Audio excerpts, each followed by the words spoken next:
Good morning प्यारे बच्चों, कैसे हैं आप लोग। आज क्लास 12 चैप्टर 1 जो शुरू किया गया था, कल पार्ट 1 बना था और उसी का पार्ट 2 वीडियो है class 12 chapter 1 and that is Coulomb's law. Today's topic is Coulomb's law. Coulomb का नियम क्या है? यही कि दो बिंदु आवेश है, रुका हुआ आवेश है, स्थित आवेश माइनस क्यू प्लस क्यू और दोनों के बीच की दूरी आर है। दो बिंदु आवेश माइनस क्यू प्लस क्यू, दोनों के बीच की दूरी आर है और दोनों के बीच जो लगने वाला बल है, आकर्षण या विकर्षण बल, एक प्लस है एक माइनस है, तो दोनों के बीच आकर्षण बल लगेगा, फोर्स ऑफ अट्रैक्शन लगेगा, जो दोनों बिंदु आवेश के गुणनफल के समानुपाती होगा। ये इनके बीच जो फोर्स लग रहा है, वो आकर्षण बल लग रहा है, फोर्स ऑफ अट्रैक्शन लग रहा है, दोनों बिंदु आवेशों के गुणनफल के समानुपाती होगा। और उनके बीच की दूरी क्या थी? उनके बीच की दूरी r है, उनके बीच की दूरी के वर्ग के व्युत्क्रमानुपाती होगा। कहने का मतलब ये है कि अगर Q1 Q2 का मान बढ़ेगा तो दोनों के बीच की दूरी का जो बल लग रहा है वो भी बढ़ेगा। Q1 का मान बढ़ेगा तो भी Q1 Q2 का मान बढ़ेगा तो भी बल बढ़ेगा, और दोनों के बीच की दूरी बढ़ेगी तो बल घटेगा। ये व्युत्क्रमानुपाती है, दोनों के बीच की दूरी घटेगी तो बल बढ़ेगा। यही तो लिखा है। तो फोर्स ऑफ अट्रैक्शन और रिपल्सन, अगर दोनों में यहाँ पर दोनों प्लस प्लस कर दे, ये भी पॉजिटिव चार्ज ये भी पॉजिटिव चार्ज, तो दोनों रिपेल करेगा। एक प्लस हो एक माइनस हो, दोनों अट्रैक्शन में आ जाएगा। तो फोर्स ऑफ अट्रैक्शन और repulsion between two stationary charges, ये कैसा चार्ज है? स्टेशनरी चार्जेस यानी रुका हुआ चार्ज है, और दोनों के बीच जो बल लग रहा है वो कितना है? दोनों के आवेशों के गुणनफल के समानुपाती। is directly proportional to the product of charges. The force between these 2 point charges is directly proportional to the product of charges Q1 into Q2, but inversely proportional to the square of distance between them. That's all. यह बल, coulomb ने दो बिंदु आवेशों के बीच लगे बल की माप की। ये दो बिंदु आवेश है जो एक दूसरे से r दूरी पर रखे हुए हैं, उनके बीच कितना बल लग रहा है? दोनों बिंदु आवेशों के गुणनफल के समानुपाती, उनके बीच की दूरी r है, उनके वर्ग के व्युत्क्रमानुपाती, इतना बल लग रहा है। इसके लिए क्या फॉर्मूला है? बल जो बल लग रहा है दोनों आवेशों के बीच, F is equal to force कितना है? K Q1 Q2 by R square, where K is proportionality constant, स्थिरांक है। Q1 Q2 क्या है? Q1 परिमाण होगा, Q1, फिर Q2 है दूसरा आवेश है, और R क्या है? दोनों आवेशों के बीच की दूरी है।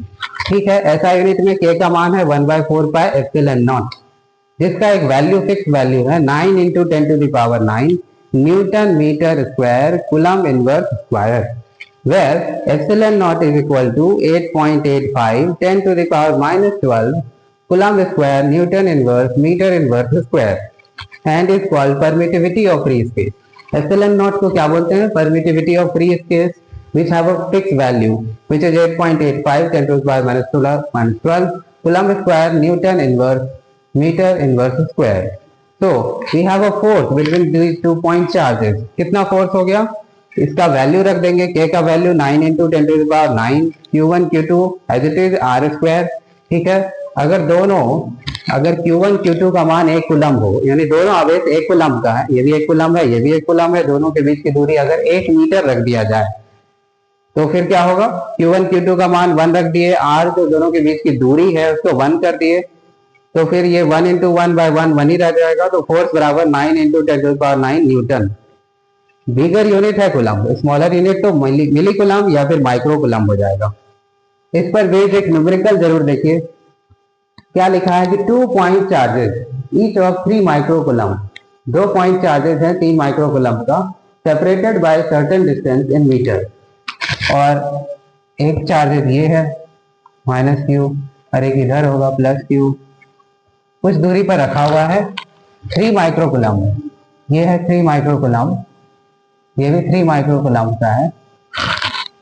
If they are located at, और इसका जो पोजीशन बताया हुआ है I plus j cap plus के कैप, और ये जो पॉइंट चार्ज है 3 माइक्रो कूलम्ब, इसका पोजीशन है 2I cap plus 3J cap plus के cap.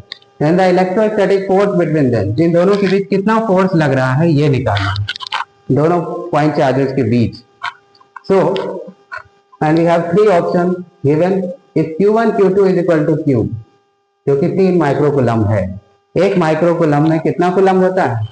10 to the power minus 6 coulomb. 3 micro coulomb दिया हुआ है तो 3 into 10 to the power minus 6 coulomb, और हमें क्या रेडियस एक वेक्टर दिया है R1 vector, i cap plus j cap plus k cap given in the question.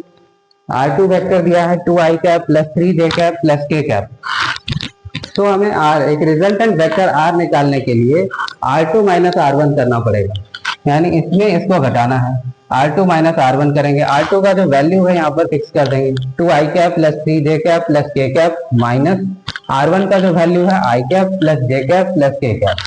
2i cap minus i cap हो गया, 3j cap minus j cap 2j cap हो गया, k cap minus k cap 0 हो गया. Zero नहीं भी लिखेंगे तो ये हो गया r is equal to 1 i cap plus 2 j cap.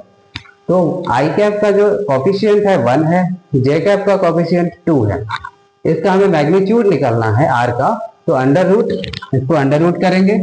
i cap का कॉफिशिएंट यानी 1 का स्क्वायर, j cap का कॉफिशिएंट यानी 2 का स्क्वायर, उसके ऊपर ओवर रूट लगा देना.